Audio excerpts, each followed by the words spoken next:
The online gaming bill has got the president's assent and now has become a law. In fact, the law prohibits all online money gaming services, imposing penalties of up to 3 years imprisonment and fines reaching up to 1 crore for facilitators. Hello and welcome to NDTV Profit, and this is our special coverage on the new online gaming bill. I am Hiral Dadia. In fact, the bill which has now been passed seeks to promote esports and regulate the online gaming sector while outlawing money-based games and receives President Draupadi Murmu's assent on Friday. NDTV Profit's Delhi Bureau Chief Shrimi spoke to the Minister of Information and Broadcasting Ashwini Vaishnav, and he told NDTV Profit that online money gaming is negatively impacting people. Let's quickly listen in. Joining us, Union IT and Railway Minister Ashwini Vaishnav. Thank you so much, sir, talking to NDTV Profit. I'd like to start by asking you that, this bill considered as a death knell for, online gaming sector. So is there a way to sort of make them also survive when it comes into force? First of all, I would like to point out that this bill basically promotes 2 out of 3 sectors within the online gaming universe. Esports and online social gaming will be promoted, they will be encouraged, there will be schemes and programs to encourage that sector, which is very important part of the online gaming sector, right? These 2 segments.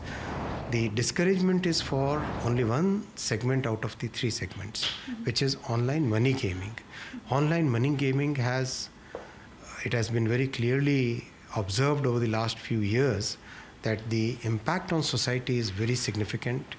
There are families which are losing their entire life's earnings. There are extreme cases where the people who have lost money, they commit suicides. And the significant psychological disorder which is happening because of this is very important. WHO has actually even classified it as a separate public health disease, ICD-11 they've called it. So that's a very significant thing for which society has to be protected. If you have to look at what is the interest of the entire society and what is the interest of a segment of the industry, then we have to weigh it, and the interest of society interest of the middle class families has to be paramount.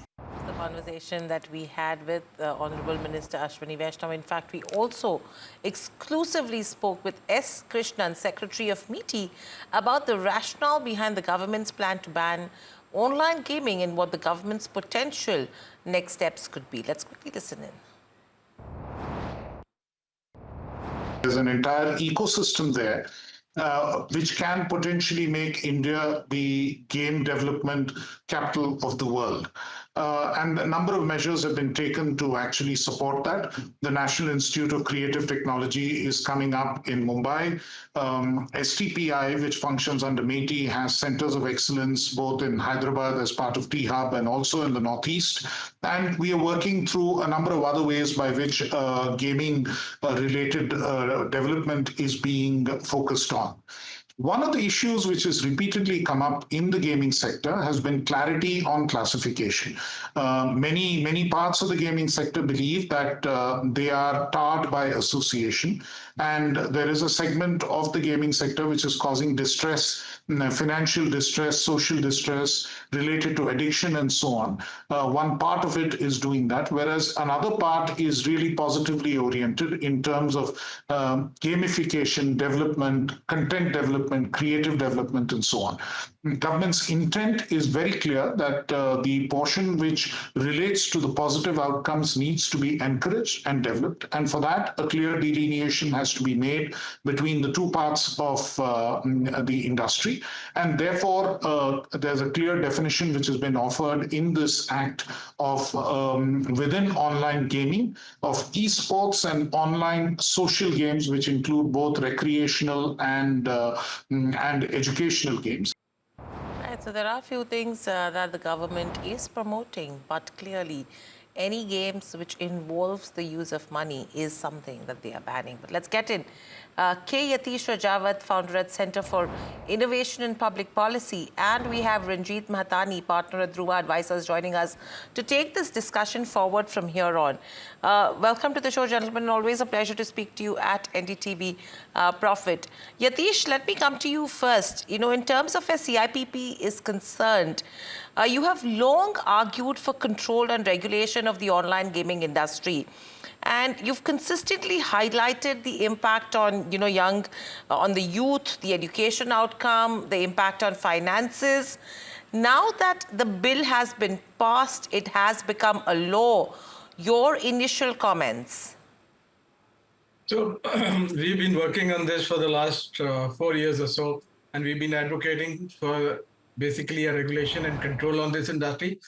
We've been trying to kind of distinguish between from the beginning that gambling is not gaming. Games of chance and games of skill was an artificial distinction which the lobbyists have created, but which does not exist. So I'm very glad that that has been laid to rest. It was earlier also laid to rest when the GST was levied on these companies. But more importantly, I wanted to highlight three parts that are important. One, see, there is no loss of jobs because of this, because there are very few people who these gaming companies basically employ in India. Their own numbers are confusing. They have come out with a report along with Deloitte, which said 17,000 people is what the industry employs. And now it has been inflated to 2 lakh people. We don't know where that number comes from, but it is certainly artificial. So, in fact, there is going to be an impact on employment, which will be positive because there was a generation of people who were basically losing their agency and their attention to these games. These people will now be able to exercise that agency and, seek employment wherever they can. Moving them away from this addiction is very important, and the minister mentioned it also in his remarks, and we've been saying this from day one, that these games are as addictive as psychotropic drugs like cocaine and all. They are not injected in your bloodstream, but they have the same effect on your brain. You lose agency, you lose track of time, and you also then are so distracted that you cannot focus on anything else. So we were actually losing a whole generation of youngsters to this sector. And they were going into financial bankruptcy. Plus, these games, as your reporter was also saying, was leading to this illegal transfer of, they become a hawala route of sorts for taking money out of the country in a illegal manner. That will be stopped now. The third point, and which is very important, is that we need to distinguish between what is a sport and what is actually gambling, and that is very clearly now established in law. So while the regulating authority, the online gaming regulating authority, will promote sports, then these are not physical sports. These are still virtual sports, so they don't involve any physical activity. But at least there is now going to be a nodal body which will control, manage, and promote these sports, while controlling at the same time the debilitating effect that these online gambling sites were having on the Indian youth. Right. Well made point, Yatish. But let me also get in, Ranjit, to get his view on this. Ranjit, we're talking about how everything has been addressed with regards to where prohibiting online betting goes, penalizing violations. It's focusing on licensing, safeguarding players, as well as you're talking about responsible gaming from here on. However, one aspect which is not addressed over here is the taxation aspect, particularly when you talk from a GST perspective.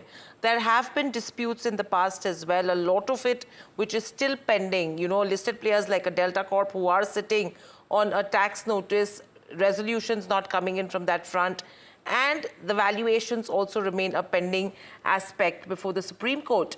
How do you think now with the online gaming bill, all the past concerns which are still pending with all of these players who are now on the verge of a shutdown will deal with it? Hiral, no longer a bill, now an act, firstly. But taxation is a separate aspect of the matter. And there are separate laws which deal with it, both from an income tax point of view and from a GST standpoint. And as you rightly, sort of just summarized, there's a lot of issues, or there are a lot of issues and questions which are in fact sitting in the Supreme Court, where hearings have been conducted and outcome is possibly, a few months away. But I dare say what's going to happen is that those will live their life out, meaning that the demands that have been raised, or which are possibly even now the tax office can raise, they will raise it and they will confirm it. And if the Supreme Court was to come down and say that, yes, these are all businesses that should have been taxed at the higher rate with the complete value of the bet amount, then that so be it. So what will happen is that as they are about to face a shutdown, or rather are on that cusp, they will also have a tax bill which they will have to foot, or possibly the tax office will raise it anytime soon. And that will get administered, that will get policed in the normal way, as is provided for in the Income Tax Act or in the GST law. So that's not going to be addressed, or will be addressed by the act, the Gaming Act, because that's a specific subject, or that's a specific aspect of the entire matter for which there are specific laws. So it will get addressed there. There is though one bit, where the Online Gaming Act does sort of have a reference made to the enforcement agency of the GST in regards to shutdown and policing of the websites or the apps that are not, legal in their operations. But apart from that, it will remain for the tax laws to take care of all of these tax aspects. Right, I mean, taxation is going to be one aspect to this as well. But moving on, stay with us, gentlemen. This act seems to have thrown everyone into panic mode, if you have to talk from companies to gamers, and everyone is worried about something. Now, as industry giants actually get ready to battle it out with the government in court, my colleague Agni is here to break this down with the real concerns, what they are, and what's the latest he's picking up from his sources as well. Agni, over to you. So a lot is going on with the ban on real money gaming platforms. So let's quickly take you through what's actually happened and what will go ahead from here. So to begin with, what has actually been banned. Now remember, online gamings like poker, rummy, fantasy sports, anything that involves so-called real money has been banned by the government through a new bill. Now the bill does not differentiate between games of skill and games of chance which involve real money. So say you are participating in a chess tournament online where you win money, will be the same category as, say, betting on sports through these platforms. So no differentiation. In the latest update, the bill has received the President's assent and is now officially an act. Now, who does this bill affect? Who is shutting shop? Remember, everyone from Dream 11, Winzo, MPL, Zupi, Probo, Rummy Culture, Pokerbazi, which is owned by listed company Nazara Tech, everyone will be forced to shut shop. Now, what will happen now? Platforms can either shift their focus completely to in-app purchases and ad revenue, or they can sell their business to overseas buyers. In fact, platforms can also do a hard pivot and use their established tech stacks for other businesses. Remember, this is what we are doing. Dream Sports do in some way. They have shut down Dream 11 operations and are now focusing on something called Dream Money, which is likely to be using a similar tech stack as Dream 11. Moving on, if you as a real money gamer are your deposits safe with the company? So most platforms, according to platform checks done by NDTV Profit, are blocking new deposits, but existing deposits are being allowed to be taken out by most of these platforms. However, experts warn if there is enough scare in the system, then there can be an overload from sudden and mass withdrawals. Now, there's a flip side to all of this happening. Remember, not everything is black and white. So the flip side, what experts we talk to have warned us, there can be users who are banned from real money gaming can shift to unregistered peer-to-peer betting through other apps. They can also use UPI mule accounts and other illegitimate means to settle their funds. So remember, this can include a lot of illicit back and forth, and there can be a booming of traditional offline betting, say like betting on lotteries, with up to 30% user migration is what is being warned by experts to us. Now, users will also likely flock to offshore illegal sites. Remember, a lot of offshore illegal sites are still available today if you you want to go and check them, and a lot of users will go from legitimate sites which are not so legitimate today according to the act and flock onto these offshore sites. And there can also be job losses in an industry which is backed by foreign investments and private equity.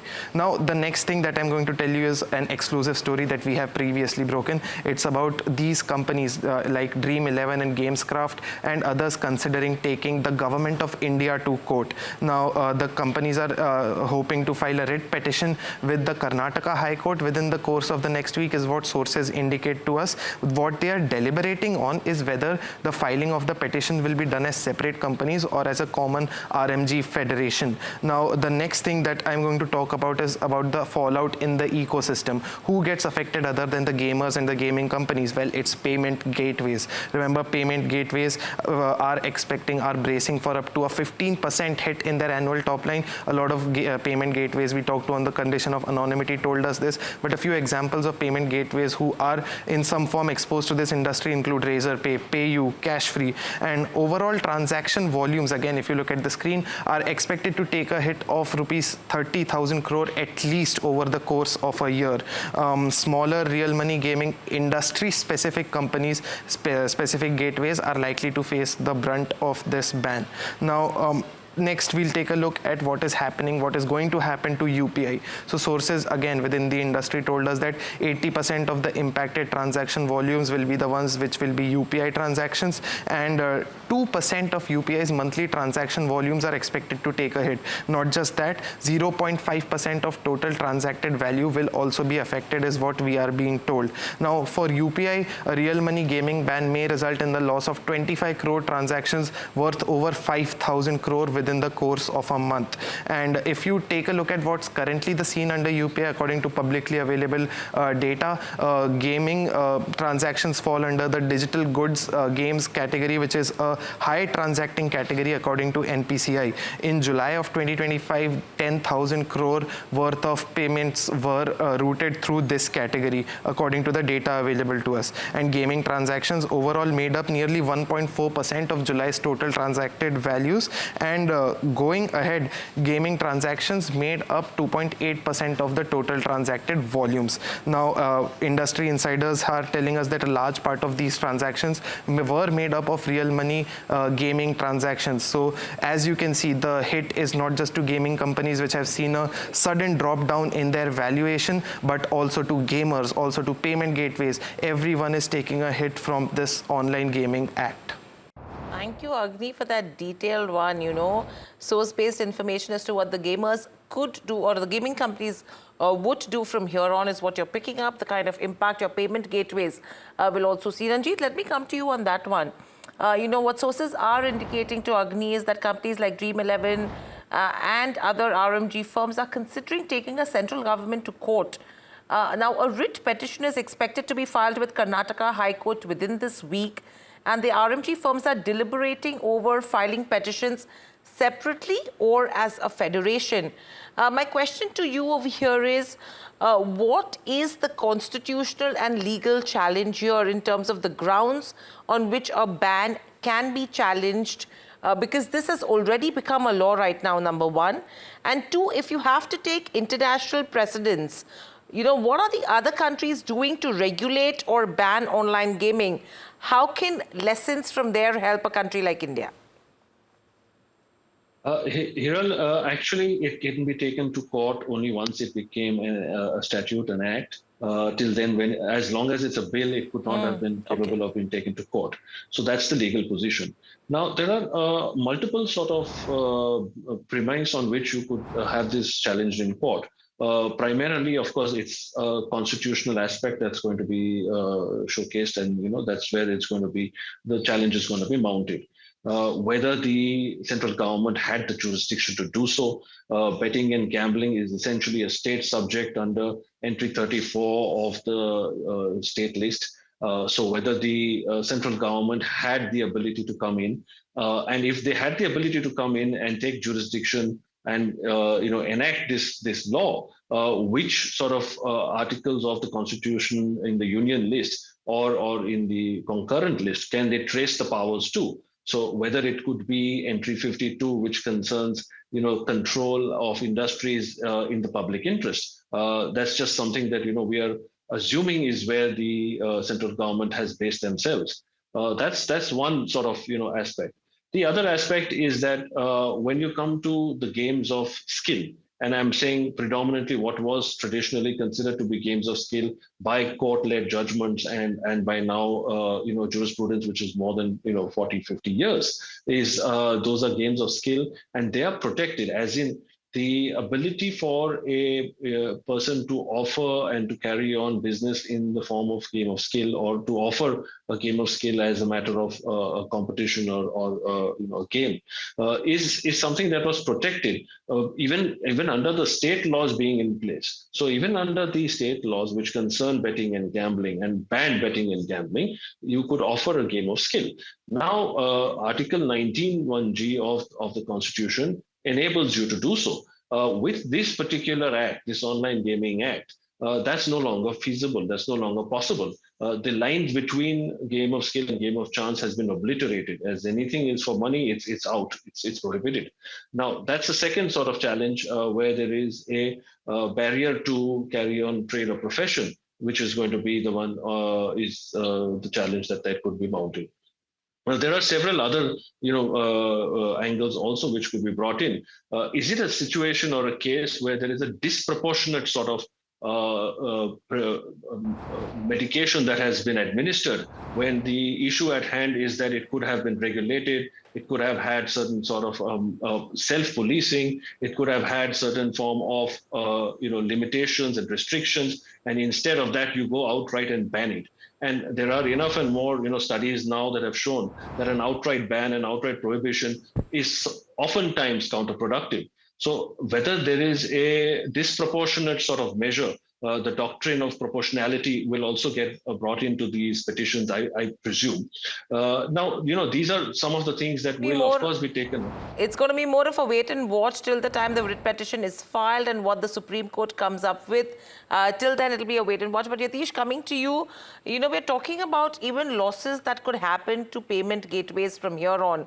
Apart from the moral policing that we're speaking about right now, how are you looking at that aspect? I mean, you did mention that a 20,000 crore number is something which is not really calculated well enough. But if you have to look at industries across, what is the way in terms of job losses also can be taken into consideration? Because the gaming companies have come out and said either they will shut down, or the other aspect is that they will move the tech stacks to some other projects. How are you looking at that aspect? So, you must understand the context of these job losses and what are these people jobs will be lost and where will they be lost. Most of these companies, in anticipation of this legislation and the fact that they were being taxed disproportionately high, had already moved their bases to places like Dubai and their servers to countries where these servers cannot be accessed or taxed by Indian authorities. Their employees had also shifted. Some of them had shifted them to US, some of them to Dubai, some of them to Singapore. So the job losses, this myth of job losses is largely a myth propagated by these companies. This sector does not employ more than 5,000, 6,000 people. And those 5,000, 6,000 people are all in call centers who are basically doing collection of money and promotion of these games. If these jobs are lost, these people will find other places to exercise their skills. I wanted to specifically comment on this, what you would call as red herring that is being floated around, that this petition will has some legs. So the lawyers will tell you that they have legs and it will be admitted. But the Supreme Court rarely takes cognizance of a petition which is against the executive action, which is that when a parliament has passed a bill, Supreme Court will never step in to stop that bill. Okay, Right. it is considered highly, and it has never happened in the history of this country that the Supreme Court comes in moment a bill is passed and admits a petition against the bill. The executive has taken a decision, the parliament has passed a bill, it's unlikely that the Yeah, but I think, third point I wanted to Yatish, make. you know what it's going to be is like more of a wait and watch once the official petition is filed, and then what the Supreme Court accepts it or rejects it. I mean, it's anyone's guess, but we will have to wait and watch. But completely running out of time. Thank you, gentlemen, so much for joining us on the show and sharing your thoughts across aspects that we are considering here. But Dream 11, the popular fantasy sports platform, which has been hit the most as the new gaming bill comes into action, has now pivoted into the financial technology space with a new app called Dream Money. In fact, my colleague Rishabh joins us with more on this. Rishabh, that's a very quick pivot that you've seen from a company which is getting impacted on the back of the ban, who was probably going to shut down, and now they've seen an interesting pivot. Right, and what's a very, very interesting development that has come in after, as a consequence directly of the online gaming bill, is the fact that Dream 11 has piloted a new wealth management app. This is an interesting pivot that they've undertaken. What we know so far is that the app is live on the Play Store, but it is currently with limited access for beta users. What this app does is basically it is a personal money management app, a wealth management app. It will allow people to set up SIPs as well, for starting as low as 10 rupees on a daily or a monthly basis. What it also allows is investing in gold. It will also allow setting up FDs and without a requirement for a bank account. And FDs, in the investments start at a basic 1,000 rupees. So an all-round wealth management and also an investment app coming in from the stable of Dream 11. We remember the real money gaming, all of it has been banned, and Dream 11, a substantial revenue was earned through those. Roughly more than 2/3 of revenue came from that sector. So a direct consequence of the online gaming bill coming in, with Dream 11 piloting a wealth management app. Interesting pivot. Thank you, Rishabh, for so much for getting us the details. Let's see who else is able to pivot as well, so the job losses will be smaller. But completely out of time. With that, it's a wrap on this special edition and special coverage with regards to where the Online Gaming Act goes. Lots more lined up on the other side. Please stay tuned to NDTV Profit.